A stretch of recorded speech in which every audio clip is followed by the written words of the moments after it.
Hello दोस्तों, तो आप सभी का स्वागत है। तो आज हम लोग देखने वाले हैं एक क्वेश्चन है। चलो इस क्वेश्चन को हम लोग इजीली वे में सॉल्व करते हैं। देखो ये बहुत ही आसान क्वेश्चन है और हर एक एग्जाम में कहीं ना कहीं दिख जाता है। ठीक है, दिखने में तो लैंग्वेज वाला है, लेकिन हम लोग इसको ग्राफिकली सॉल्व करेंगे। फिर हम लोग हीरो का सूत्र लगाएंगे, याद है। चलो स्टार्ट करते हैं। देखो कैसे। तो जैसे कि आप देख रहे हो कि लिखा है कि किसी पार्क में एक, देखो यहाँ पर कह रहा है किसी पार्क में एक फिसल पट्टी है। फिसल पट्टी समझते हो? नहीं समझते? अरे किसी भी किसी भी पार्क में जाते हो तो बच्चे नहीं वो फिसलते हैं।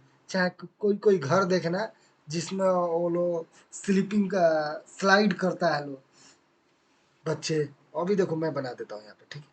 मान लो,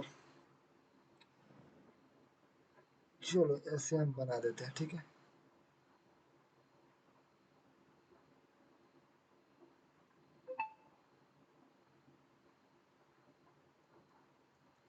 मान लो एक बच्चा यहाँ से चढ़ रहा है, ठीक है।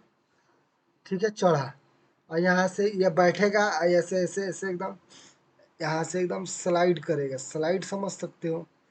यहाँ पे एकदम स्मूथ होता है, ठीक है। यहाँ पे स्लाइड कर सकते हो, यहाँ पर स्लाइड करेगा। यहाँ से वो चढ़कर स्लाइड करेगा। तो ऐसा ही सोचना, किसी पार्क में एक फिसल पट्टी है जो स्लाइड करता है, यहाँ से बनी हुई है, ठीक है।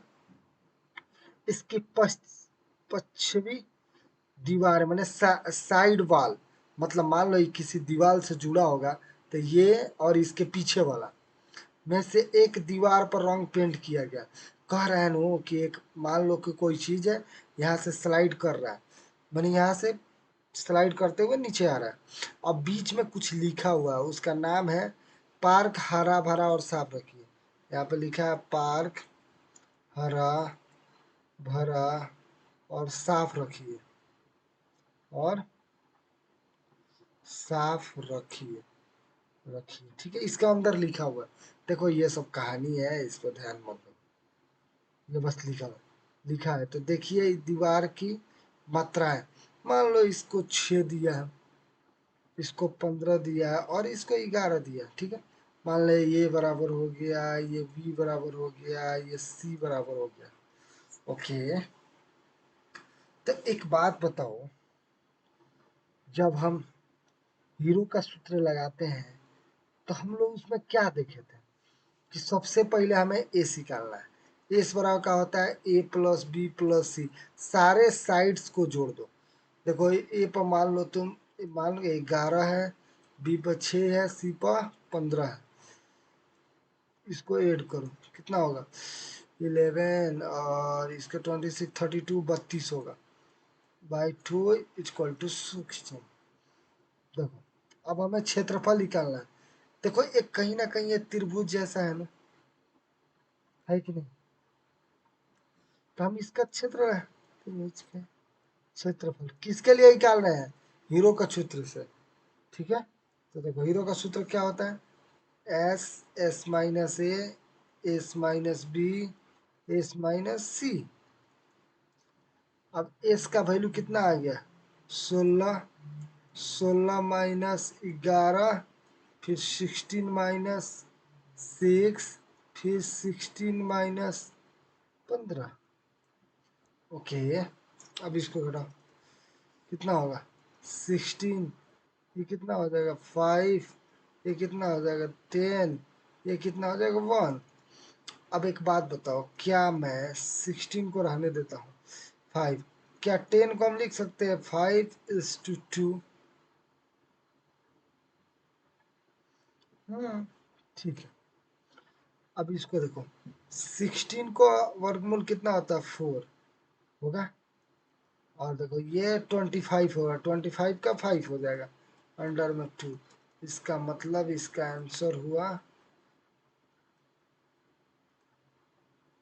क्षेत्रफल बराबर 20 रूट, यह है 20 रूट 2।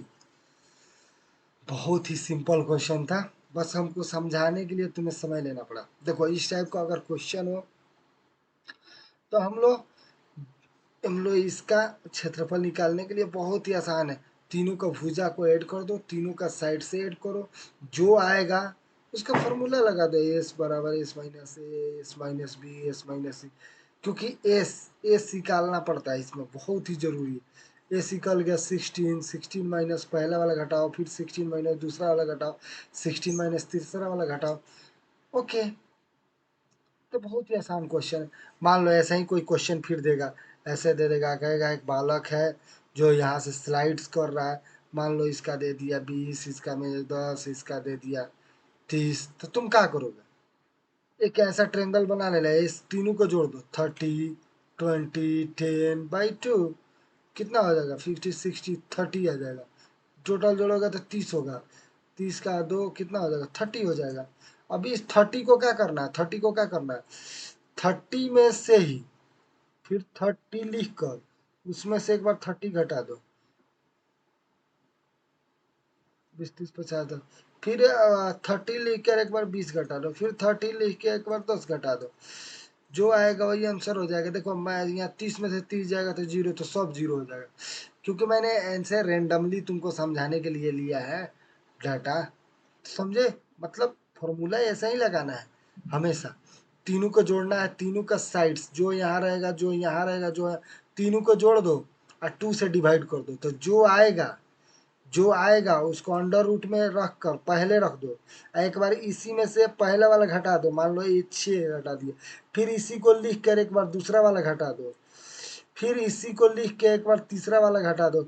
अब ये मत देखो कि पहले ही घटेगा कि कोई भी घट सकता है, इनटू में आगे पीछे सब हो सकता है।